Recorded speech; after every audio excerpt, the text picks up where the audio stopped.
I could just sit like this. Yeah, you can just sit wherever's comfortable. This was really good. I should have done it before. And plus you can hear me really well too. Yeah, just move the mic towards you. Doop, doop, doop. Okay. I've just literally just done what you said, unscripted. A lot of it's just bullet points and we're just talking through it. Assalamu alaikum wa rahmatullahi wa barakatuhu. This is your host of the Minimalistic Muslim Podcast, Faisal and Iman, and with me is my co-host Iman Rahman. Iman Rahman. How are you? Yeah, I'm good, alhamdulillah. You? Alhamdulillah. It's been a couple of weeks since we did the last one. Yeah, it's been a while. What episode are we on? I'm actually not so sure. Maybe 8, 7? I think it's 7. 7? Yeah, 7 Okay. episodes. Wow, alhamdulillah. How does it feel? Feels good. I mean, yeah, obviously every new podcast, it makes me like feel pumped up for something new. Excellent. But yeah. Okay, it's that time of year again, Iman. 2020. New year. Well, coming up to 2020, Oh, the end of the year. I mean, this year's gone really where fast. has I know, it's gone really where fast. has this year gone? So it's like 2019 was just like in a blink of an eye. Like I remember the whole year of 2018, 17, 16. I remember with me and my cousins, we used to do like a lot of like fun things at that night. Yeah. Just being like kids and stuff, right? And then 2019 just been like so quick, like as if the year's just gone so fast. It's actually really unbelievable how fast it's gone. Yeah. I mean, it's like when I was a kid, you could really feel time pass, right? And now it's 100%. You don't find that barakah in time no more. So things are going back so fast, and as that hadith is of the Prophet sallallahu alaihi wasallam, that towards the end of time, like a year would seem like a month would seem like a week, a week would seem like a day, and we are kind of witnessing that kind of stuff. Like, you know, you look back, and the thing is, this is probably the last podcast for the year, and what I was trying to do is look at a possible rewind. Is what you do, like when you look at something like YouTube and they do a rewind of 2019 and everything. So then I thought, you know what? I mean, in terms of what we've done in terms of activities, there's not so much to talk about, right? Because we've been busy with. I mean, the first part of the year was busy with your studies. Yeah, my studies. To get you through your exam.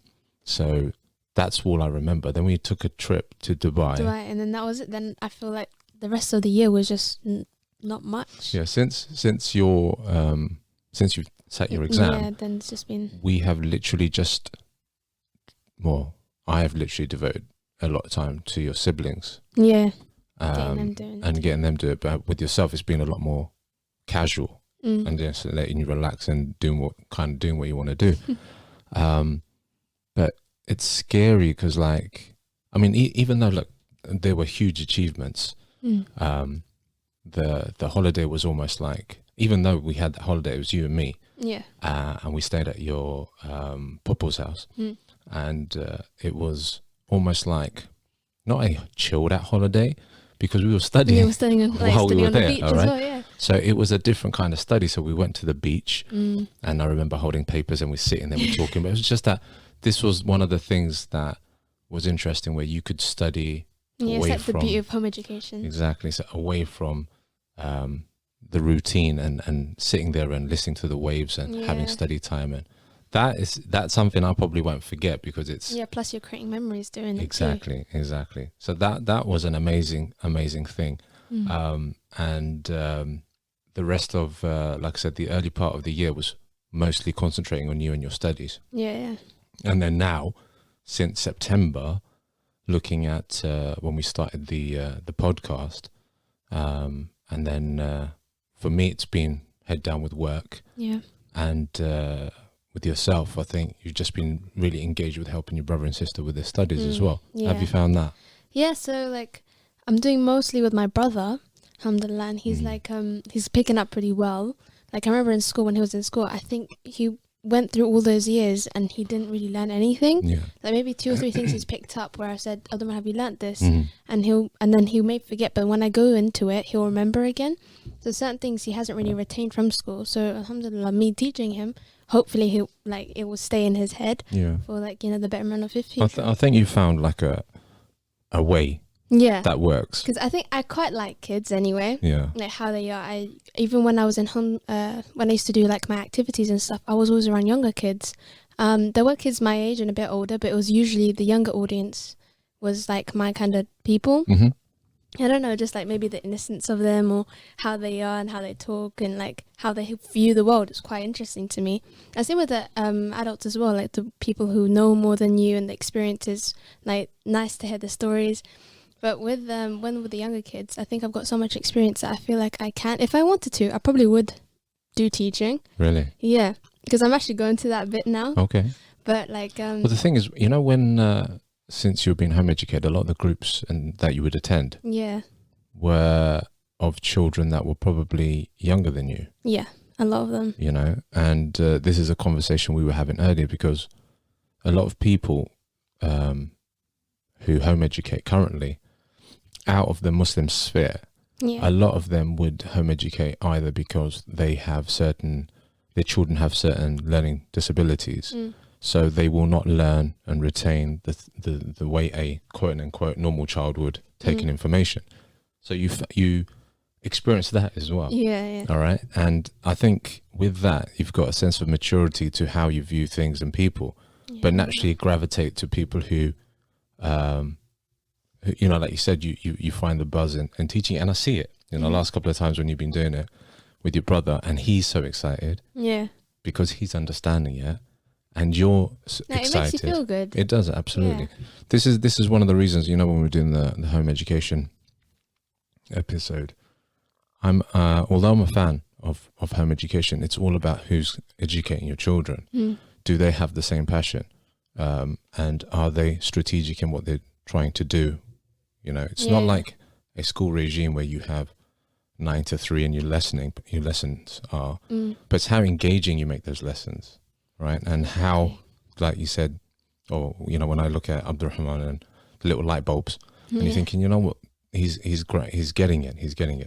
And it's fun. It's fun for me as a parent to see that. It's a privilege for me to watch you doing that with him. And I think it's a good experience. And like you said, you know, with this skill, it's something later in life that you can think, well, do I want to go down the teaching profession? Or, like I said, you know, it's just exposing yourself to different experiences. And it was another thing as well, because Abdurrahman's, my brother, he's very like, because I know him, I guess, I know how he works. And there's obviously some times where he doesn't want to like learn and he gets really stroppy. But then like, obviously with that experience, I've learned how to get him back into that mood. Because obviously you can't teach someone like that because he won't retain anything. So like, I don't know with other children, because obviously it's harder because you're with other people's kids, parents' kids, right? So you don't really know them. So I don't know with teaching, I like to teach my siblings because I know them, and maybe my cousins here and there, but other people, I'm not so sure.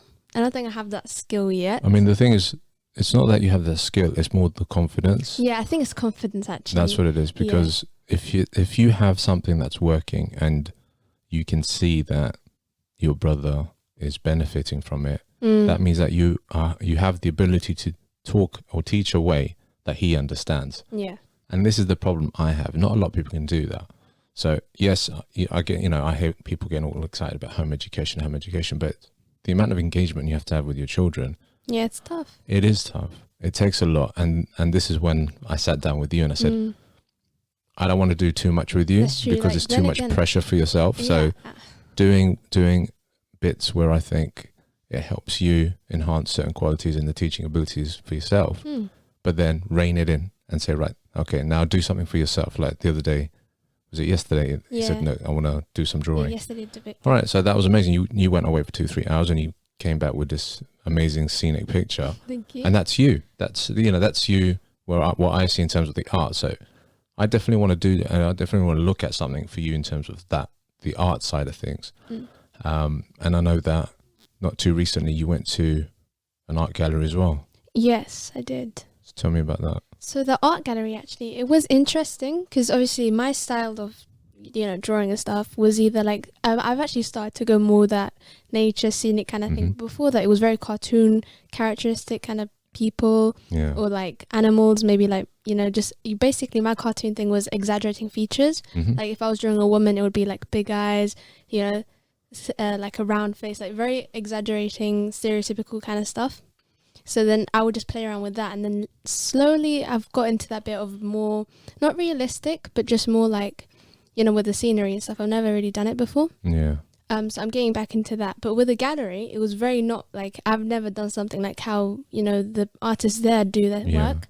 It was very much, you know, like sort of double meanings to their works. Sure. And they obviously had a meaning to them. Mine was just like, I'm bored, or I just want to have some fun. Well, this is art then, isn't it? It's like, as you grow in that, sometimes you get that image. I don't know if you've ever seen it, but you get that person looking at a picture and they could be lost in that picture. Sure, yeah. And you look at it and you're thinking, all right. Like, you don't see what they're seeing because of the depths of what they're trying to take out and the meanings.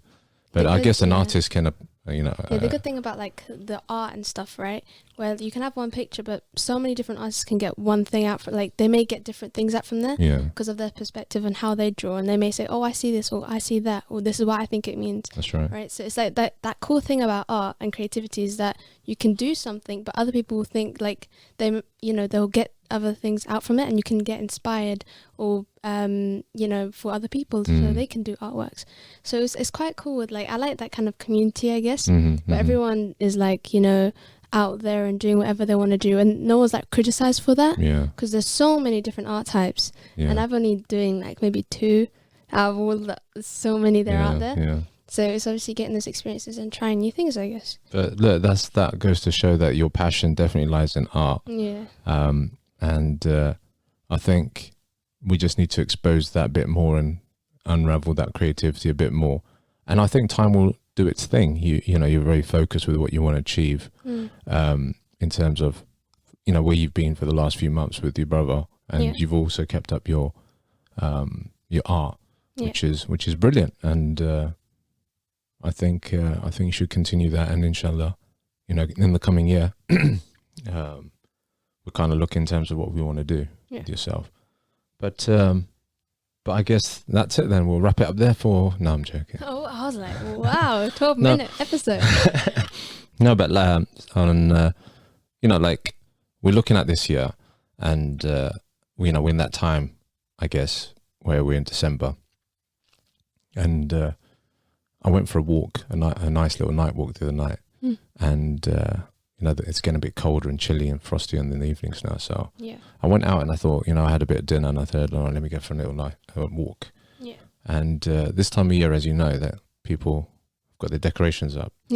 And, you know, whatever, I'm not getting involved in the festive seasons and what, but it does make you feel a bit like, oh, you know, it's quite nice. You know what? Actually, the funny thing about Christmas, and I've had it since I was a kid, is that obviously where it comes from isn't really that great. But what they make it out to be, excluding Santa, but like the jolliness of everyone, you feel that vibe and emotion. Everyone's happy, which is a nice thing to see. And like sometimes on Eid, sometimes most of the time on Eid, it's like you feel that same thing, and it makes you feel good. It really does, even though you may not, you know. That's it. I mean, you know, like I was saying, you know, when I went for the walk, I was minding my own business, but when you're looking around and you're seeing people have done up their homes, you know, I'm not going to deny the fact it does look nice. I mean, this, you know, so I was doing this little walk and I thought, okay, that looks quite nice. Oh, that's quite new. And you're seeing each year something new and something trendy in terms of how to decorate your home. I think there's one house and I saw these LEDs and they're like smashing the house, and it's just like making all these patterns. Oh yeah, I think I saw that house. And it's just like, you know, you're thinking, okay, wow. But like I said, you know, it does get you into that mood of, like you said, jolliness and happiness, and without looking in terms of like the meaning behind the meaning, it's almost just like, well, how does that make me feel? And on that journey, you know, I was walking and I thought I saw a nice house and it was done quite nicely. Then I saw this one house and it was like bam, like it was just like so much going on. And you're like, surely you've overdone it. Right. You know, and there is always one person or a couple of people, and you look down and you're thinking, they're proper doing I don't well no, but like I like it when it's not overdone. That's what I'm trying to say. It looked nice, and the decorations were done, you know, not to the bare minimum, but it was nice. Like and then, moderation, I guess. Yeah, moderation. And I went there and it's just like, it's like a picture. Sometimes you see something and you don't know where to focus. There's so much information there. You're like, what am I looking at? Yeah. And then I thought, there's something you've like, gone overboard. You know, my opinion, for me, I thought, you know, that's someone who's gone overboard. And then it got me thinking, and I thought, you know, like, yeah, we're coming to the end of the year, and we've also, I think, in the year had the Black Friday sale thing, you know, and consumerism and maybe shopping above your means, and and it made me think like that, like, you know, but did you really need to decorate your house like that? Right. And then it got me to think in terms of, you know, how many people this Christmas who celebrate Christmas are now gonna get themselves into debt. Does that happen? Yeah. I didn't know that. Yeah. I know, like, for example, probably like a lot of electricity bills or something, but when I say debt, I mean in terms of Christmas presents. Oh. So people spend, because, you Too know, an much and they don't absolute realise. fortune. I mean, and this is why I was coming back to, like, you know, with the preparation of the Black Friday sale. Yeah, people go too much in that stuff. And that in itself is a big drama, because they tell you that this is the time of year where you're going to get the best sales. Exactly. But I think you were telling me. Yeah, saying like January, February, they got the best. After Black Friday, you get really good deals. Yeah. And you get much less than what Black Friday gives you. So it's proper, like, obviously they're marketing it to be like, oh, this and that. But then when you actually know what you're doing and buying, you know, and, you know, knowing what you're buying, you can save a lot of money. Well, Iman, this is the problem. Yeah. Knowing what you're buying is one thing, but when someone says to you, and this is where the capitalism system and consumerism and spending above your means and all of this kicks in, is because when someone says to you that, oh, with the you know, we've slashed the prices by half and all this and that, and let's say you're in the market to buy something, and they say to you, right now you can get this, and then you go out and buy, and you're like, yeah, I got a good sale. But statistically, if you look at the stats of Black Friday, as you said, there are times throughout the year where you could get that at an even cheaper price than on that day. So why all the hustle? You know, I don't get that, and that's what I guess upsets me, where people are too drawn into that. It's like me personally, if I know I want to buy something, or if I know I need something, I'll keep a mental ledger of it, and I'll think, right, you know what, I'll see what happens with that. I'm quite happy to wait. I remember, like, with your coat. Yeah. So it was at not that it was overly expensive as an average coat, but then it did come down, and I said, right, I'll get it now because I've kept my eye on it. How long did you wait again? I think, well, it was one winter. Yeah. So I saw it and I thought I liked that. So I didn't get it that winter. I got it for the following winter. Wow. Right. But then again, I didn't need one right then. I had one already. Right. But it's something I liked, and I thought, well, patience, well done. Yeah, but you know, that's when you know what you want, and then you sink in. Right, I've seen it, I've tried it, I like it. Am I prepared to wait for it? Right. And that's what I said. Yeah, I said I'm prepared to wait for it. Okay, but nowadays in the culture of you don't need to wait, you can just get it here and now. This is where people who tend to spend above their means get caught up. So when you have days like Black Friday, where corporations are rubbing their hands and thinking, yes, I don't see. And I think a lot of people can look beyond that and not see the true attraction behind what's going on. Because yes, it is all a preparation to get you into Christmas. So a couple of weeks before that, because I think Black Friday is something to do with, because it's an American thing, wasn't it? Yeah. So it's not as bad as it is in America still. Yeah, I mean, well, a lot of things have come over and resonated from that. So with Black Friday, it was, I think, the first Friday after Thanksgiving. Yeah. Then they do this Black Friday. Yeah. But a lot of holidays, if in America, are totally overboard.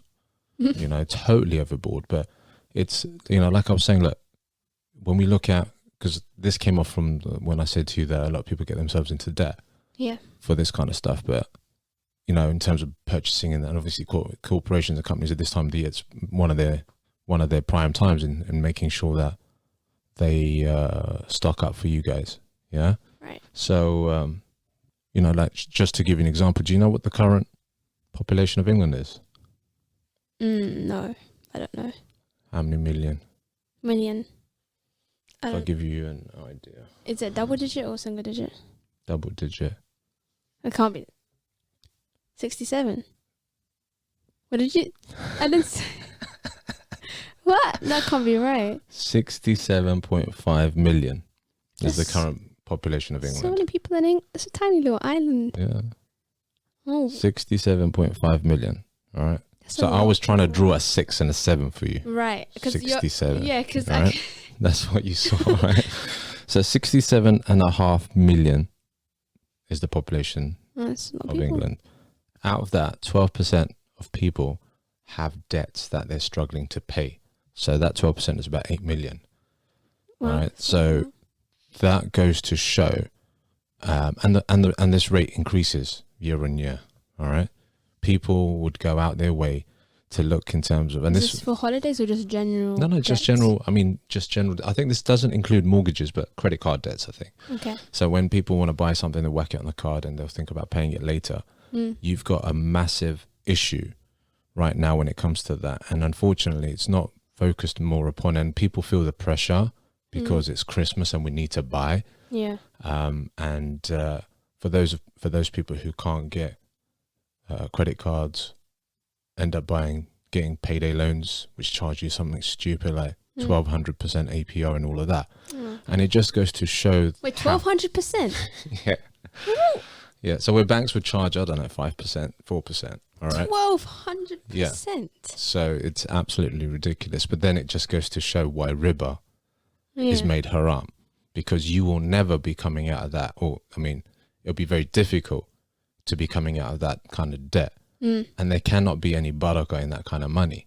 Yeah. All right. And this is the problem, you know, when we look at wages, they've been stagnant, they haven't increased yet. Living expenses have increased. So people cannot now afford, but they're still pressured to sit and say, we need to buy something. You know, we need to get the kid the latest iPhone or latest smart toy, you know, whatever it may be. And people, I don't know what the latest stuff is for this Christmas, but people are now picking, right, we got to get this, we got to get that. And if for those of you who have children, your child will probably play more with the box that your toy came in than the actual toy itself. No, I'm joking. No, but it, you know, like it's, then we feed that into the kids, right? This is how it's got to be. Right. So for example, let's talk about our household. We make Eid a very big thing. Yeah. All right. And we've done it since you were born. Why? Because we don't celebrate birthdays. We don't celebrate any other holidays. In terms of celebrating it, kind of a thing. So what we do is we say, right, Eid is the day where we bring everything together, where it's a really big thing. So you and your brother and sister really look forward to that. But then each family does its own thing, how best suited they are, and with whatever understanding that they have on the situation. Yeah. So, you know, like for us, we look in terms of the whole year to say, right, what are the kids into? What are you looking at? I'll have that constant conversation with you guys. Yeah. Then I'll make mental notes, say, okay, she likes that. Let me look at this, that, and the other. And I've got it planned out over a year to say, okay, this, that, and the other is what we need to do. And on top of that, throughout the year, whatever accomplishments you make, you get rewarded for those as well. Yeah. So it's not like, well, I hope it's not like the fact that you don't get to do Halloween and you think, oh, you know, what would that be like? No, I mean, like, you know, when I was a kid, I was always afraid of Halloween anyway.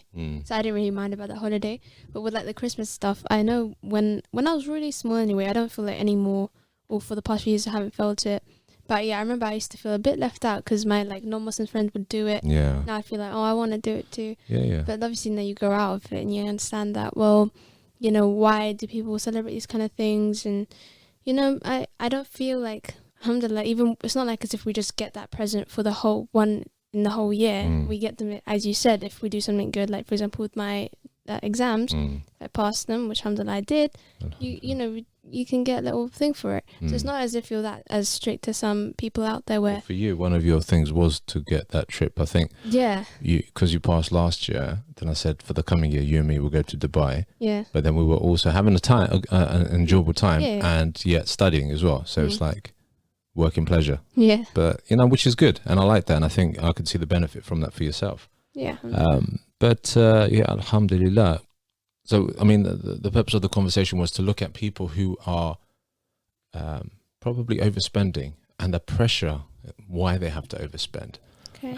And where corporations and companies start rubbing their hands and thinking, yes, you need to spend it because it's going to make you happy and what have you, right?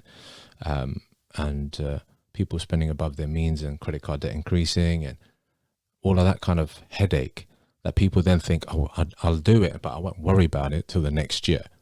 And that's the mindset and mentality that I thought, that'd be interesting to talk about. Are we over consuming and are we pressured to over consume where we should just kind of let it go, right? Okay. Do we need to get into the fact that that thing is going to make me happy or my child happy and it's a temporary happiness? But like I said, is it going to be worth it at the end of the day if you're not able to, or if you're going to struggle, right? Yeah. I mean, little things have happened which kind of prompted me to think about, let me talk about the fact of let it go kind of a thing. I lost my wallet a couple of days ago as well. I remember that. Yeah. So I was like, oh, and I'm very, what's the word? On top of my stuff. Yeah. I know where I put my things. Yeah. So, Responsible. Yeah, thank you. But in a very long time, I looked at, I was trying to grab my wallet and I was thinking, where have I put it? Right. And I think nowadays when you know that you've got money or cards, you feel even more anxious, like, oh my God, where is it? And I thought to myself, you know what? In a long time, I didn't really feel much. I thought, okay, I'll have a look around. Yeah. I know that I didn't have any money, but I thought I had a few credit cards in the wallet. I'll have a look around and inshallah I'll find it. Yeah. Because I'm retracking my steps and I said, I haven't really done anything. So did I just leave it at home somewhere? Or did one of your brothers and sisters put it somewhere? Right. Which I thought was highly unlikely anyway. But anyway, so I had a look around. I couldn't find it. Yeah. Then I was asking your mum. She said she hasn't found it. Asked you haven't found it. Retracking my steps, couldn't find it. And I said, you know what? Inna lillahi wa inna ilayhi raji'un. I can't find it. I'll let it be. Yeah. I didn't get anxious. I just thought, fine. I'll have a look to make sure if I dropped it outside, no one's used it. Yeah. Then I thought, you know what? I'll just phone up the company and cancel the cards. Yeah. I was a bit upset because obviously the wallet was a gift from my sister. And I thought, oh, what? But I said, look, what's got to be is got to be, kind of a thing. Yeah. And then I don't know what made me, but I looked at this jacket pocket, which I clearly don't remember wearing. And it was in there. Before I picked up the phone and I said to I'll just speak to the bank, I thought, I can't find it. But I put my hand in there and I found it. And I said, subhanallah. After all of the places where I thought I would have put it, I found it in one of the least places that I thought, and like I said, I don't even remember wearing that jacket and it was in there. And it just goes, and again, it was a kind of reminder for me to say that you've lost something. Yeah. And alhamdulillah, I felt that I wasn't overly anxious about it. Yeah. And I felt, alhamdulillah, like, when people lose things, that ability to let things go and think, you know what, fine, let's just chill and let's go forward. That kind of a thing. And I felt that kind of I kind of understood that and was comfortable with that as opposed to panic and get anxious and get all that. Do you see? Yeah, I saw what you mean. And I think with me having that experience, one of the things or the basis of this conversation today was to kind of look about simplicity and simplifying your life. Take out the things that you think throughout the year. All right. And obviously it's not a celebration of the year of, 2019. But like we said, we look over back of the year and look at the highs and the lows and think, what did we achieve? What didn't we achieve? What could have we achieved? Yeah. And one of the things is to kind of say, live more simplistic lives, let things go that don't need that much focus and attention, and know that things are going to be okay. Yeah. Concentrate more things on your health and on your relationships, things that matter, as opposed to finances and money, right, and shopping and, falling into the traps of the corporations. Because they were rubbing their hands, when I said when we started with the Black Friday thing, which, funny enough, in Dubai is called White Friday. Yeah, I remember you telling me that. I'm not too sure what that is. I don't know whether it's a race thing, like why call it Black Friday? So Dubai says we're going to call it White Friday. But it was quite interesting to know that they're not following the same name change, the kind of name thing. Right. But like I was saying, it's more to do with the things that, like I was saying, when I went to the walk and I saw people over consuming and thinking, is that the right thing? And I thought that'd be a good idea to kind of look in terms of making 2020 a bit more of a simplistic life, Right. simpler life. Yeah. Letting go of certain things that you're thinking, do I really need that? Yeah. And teaching yourself and your children to kind of have that kind of thing. Yeah. You know, it's like when I said to you how I see myself as a minimalist, yeah? Yeah. But it's not like if someone comes into the home and they're going to be like, oh my God, he's such a minimalist. They're not going to see that. They're going to be like, oh, your house is quite tidy. Yeah. Right? Because as I said, you know, there's two main things which I believe which has that minimalist mindset, which is the thing that you have either serves a purpose or brings you joy. All right. So it's not like traditionally how people think a minimalist is like, so when you walk into a house and you see nothing. Yeah. All right. And it's just like, oh yeah, but like I said, if someone came here, they'd be like, no, everything's quite stuff. Yeah. Everything's quite tidy and everything's quite organized and everything has its place. Do you see? Which is quite funny because we were watching that program like last night and about hoarders. Yeah. Right. And you could see how people found it difficult. I don't know how they live like that. But they found it difficult to let things go. Right. They built, and then it came to a point where like they couldn't live in their house. Then they realized they had a hoarding problem. It took that long for them to understand. But yeah, it's just, I don't know how someone can live in that state anyway. Just generally talking about it, I feel don't you not feel uncomfortable having those things like that woman in one of the shows? Yeah, she had like rotten food in her fridge. Yeah. And like just clothes everywhere and like rats dead everywhere. It's like that doesn't bother you in any way. Yeah. But it's like weird and scary that people actually are like that. But look, the thing is, they said like 2% of people in England have a hoarding hoarding problem. Yes, they do. So just, wow, it's really weird. But look, it goes back to when you see something like that on TV, all right, remember that this is extreme cases you're looking at because it makes good TV. It's like when they get the opposites, they get the OCD people. Yeah. They'll get the people who have that kind of, I don't know whether mental health is the right word to use, but they have a problem. Yeah. Living in clutter, a lot of clutter like you saw, is a problem. Yeah. When you go to, and on the counter side of that is if someone who has OCD and you see that they're cleaning every 2 seconds, not because they want to, because they feel that they have to, then you know that that's a problem. Yeah. Otherwise, going into someone's house that's clean and tidy doesn't mean they've got OCD. Just taking care of the stuff. Yeah, because that's another thing, you know, people get, you know, this comment gets whitewashed that, oh, if you're not this, then you're that. And it's like we're trying to put people into boxes. Like, whatever happened to taking care of your things? Yeah. Do you see? But yesterday was like, it was sad. Yeah. But you could see how people were struggling. Yeah. And then you could see how the relationships were breaking down with their children or their partners. Yeah, the family relationships were going really crazy because no one could go to the house. Yeah. It was like, and no one wanted to be around them and that kind of stuff. Yeah. But look, like I said, yes, it's 2%, and that I would say is extreme cases. But the general conversation or the general thing to take out is, how many of us have things that neither serve a purpose or neither bring you joy? All right? And you're just collecting. Yeah. That's my question. Yeah. Then that's the thing that people need to focus on. Take things that you know has a purpose. Yeah. Either has a purpose or makes you happy, you know, and that's fine. Memories, basically. The thing with memories is, this is the problem with what the hoarders had. Everything that they said it's a memory. No, but not that kind of, like, for example, I remember one of them said something about letters.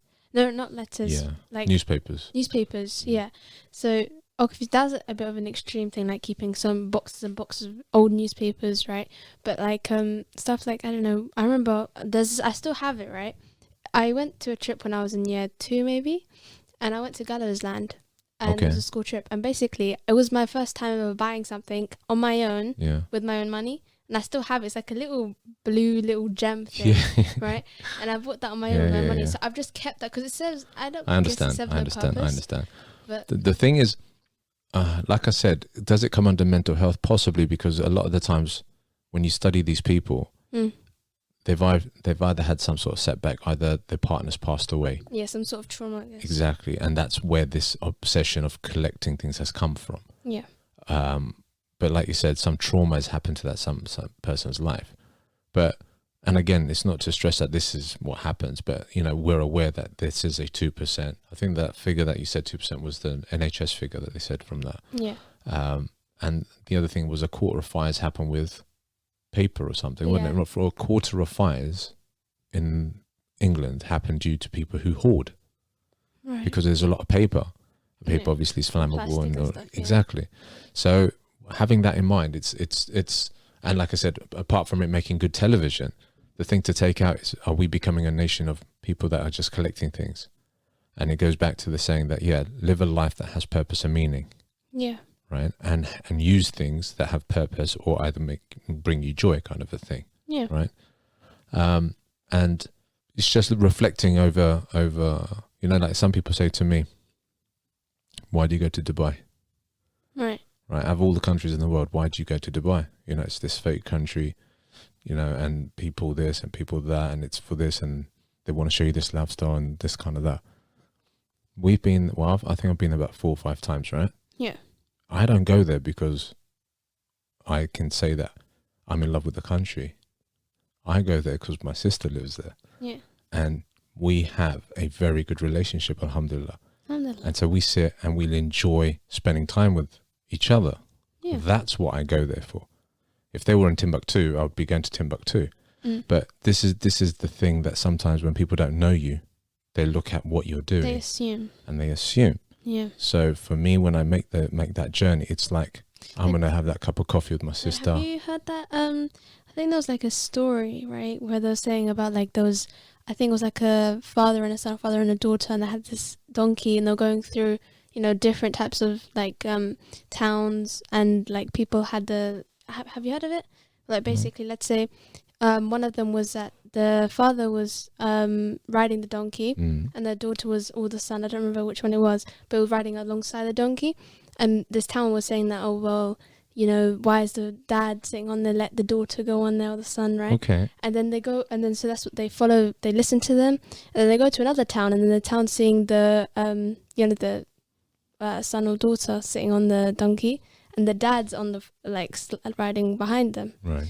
And then they're saying that, well, why, what kind of son or daughter do you have? Why they're not letting the old dad sit on the donkey? Gotcha. So then basically it just goes along, and they're saying that, and then there's a bit where both of them just come off, and then they say that they're really dumb. Why they're not using the donkey? Why this?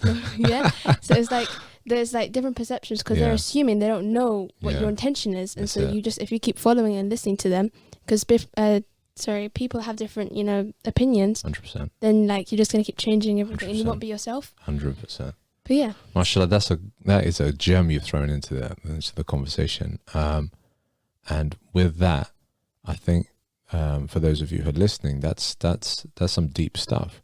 Like from that, I take, do things as long as your intention is right. Do it for yourself and to please Allah, as opposed to trying to do it for the people and trying to please them, because you will never find someone that's going to really understand your situation, because you've gone through your life's journey. You know what you're doing. yeah, And as long as you know that I'm doing it with the right intention, alhamdulillah.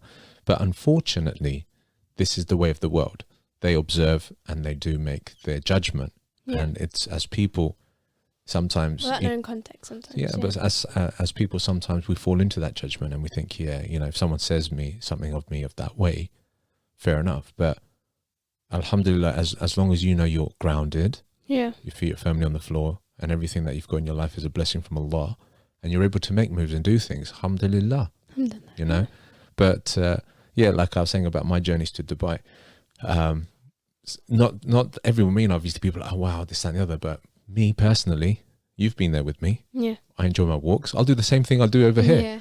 I'll go out for my walks, I'll sit there and I just enjoy the company.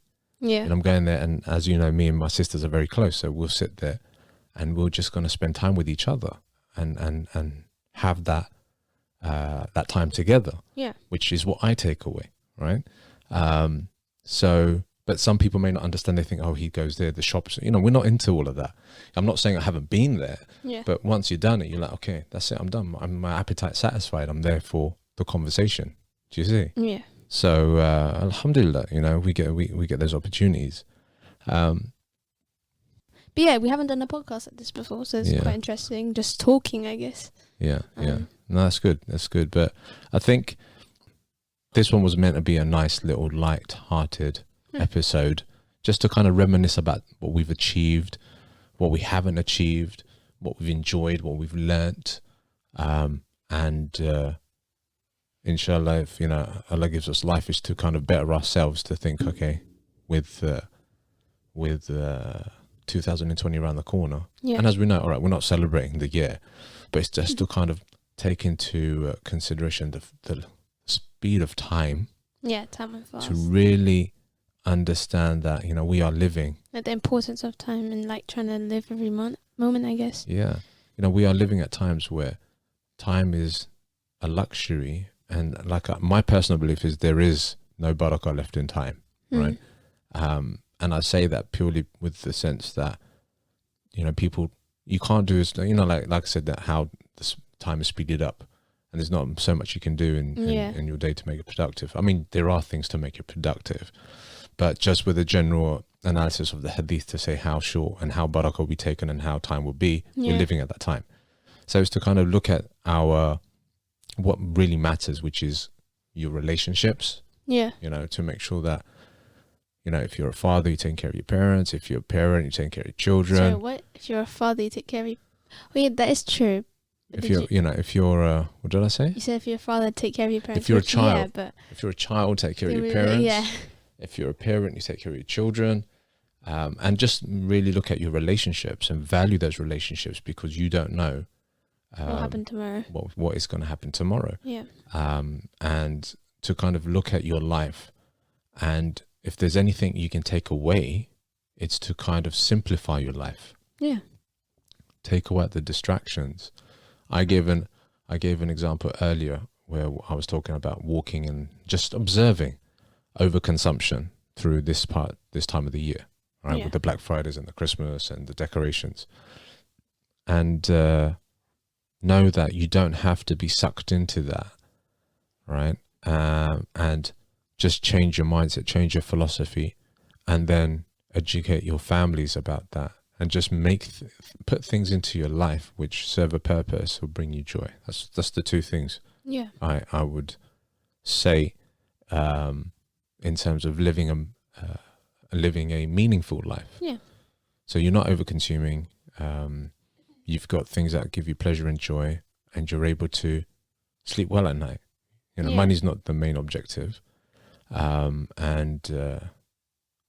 mean, whatever that objective may be, that you have that peace of mind and that sanity, and you are truly tested when you know that you don't have something. That's true. So for me, even though it's a wallet, the main thing for me was, it was a gift from my sister, right? And I thought, oh man, you know what? I'm really going to be upset.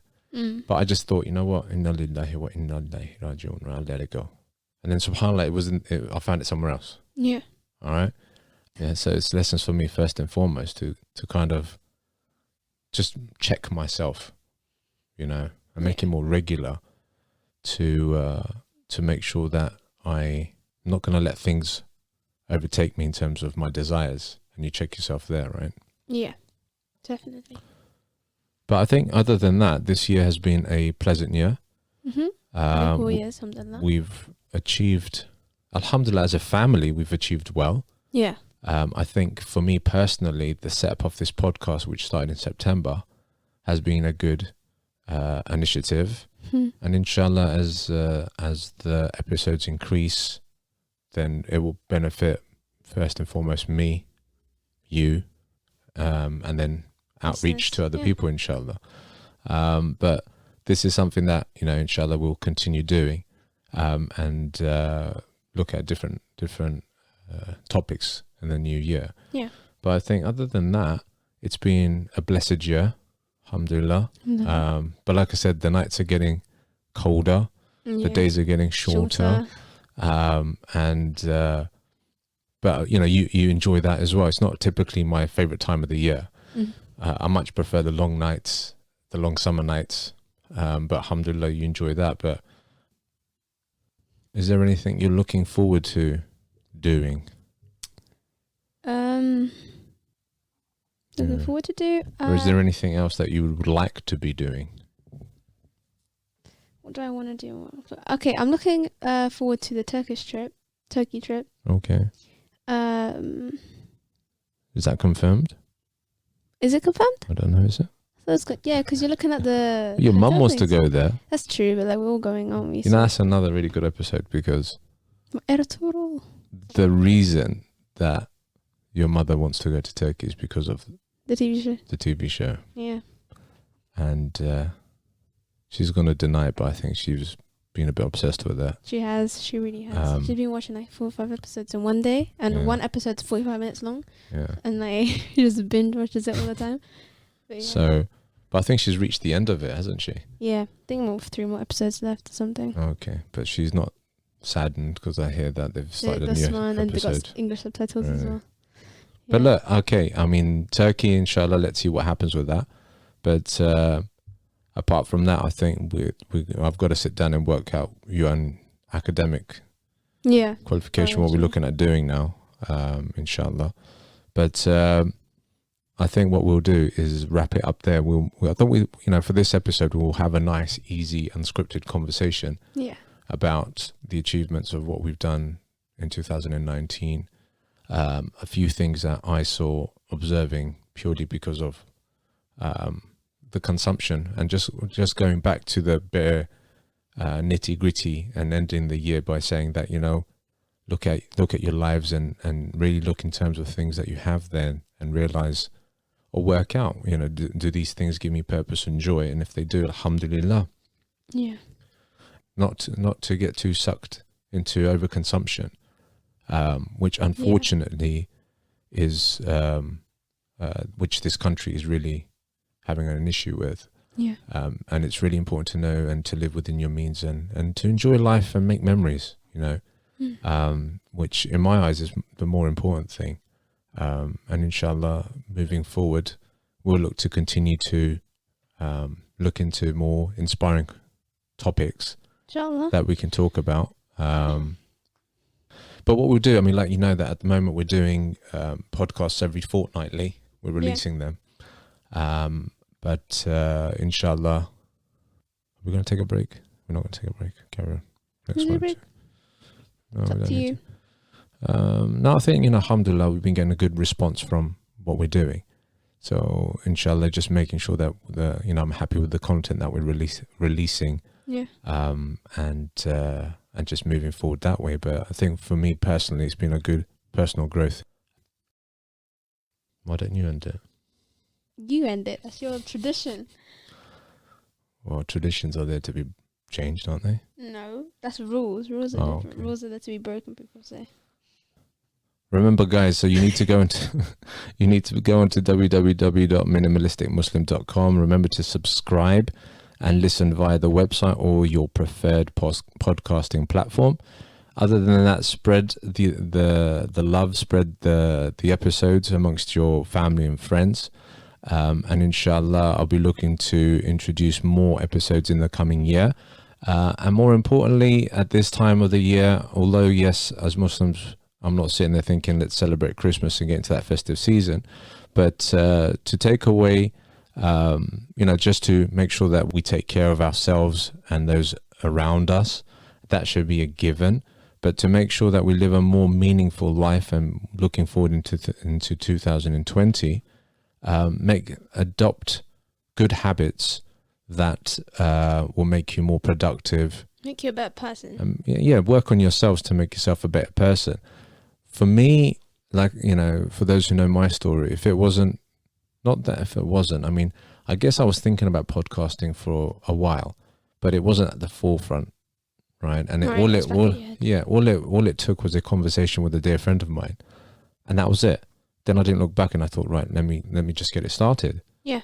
So each one of us has something, I guess, that we're either holding back or know that we can do, and we're not getting the time to do it. But maybe we need to push ourselves and make sure that, let's do it. Let's get something started. And especially this time of the year, not this time of the year, but this time where there's a lot of fitna out there. If we can do good and help one another and educate one another and inspire one another, these are the things that we should be looking at. So, all right, guys, we'll end it there. So, inshallah, we'll be seeing you in 2020. So remember to do what? Talking to me? Yeah. Oh, share the podcast, I guess. Share the podcast with your friends and family. So what we'll do, we've had a nice little chat.